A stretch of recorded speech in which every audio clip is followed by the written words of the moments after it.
Can't take a screenshot of someone's profile picture on WhatsApp? Here's a simple workaround that actually works. First, open the WhatsApp app on your phone. Go to your chats and select the contact whose profile picture you want. Now, tap on their name at the top to open their profile. Here, you'll see their profile photo and details. Tap on the profile picture to open it in full screen. Now, here's the trick. Instead of trying to screenshot directly from the chat view, take the screenshot while the image is fully opened.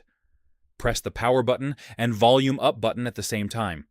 If screenshot is still restricted on your device, you can slightly zoom the image or adjust the view before capturing.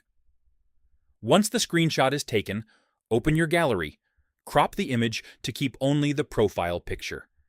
And just like that, you've saved the profile photo. Quick note: some privacy features may block screenshots completely depending on updates or device settings. Alternative tip: you can also view the profile on another device and capture it from there. And that's how you fix the WhatsApp screenshot blocked issue.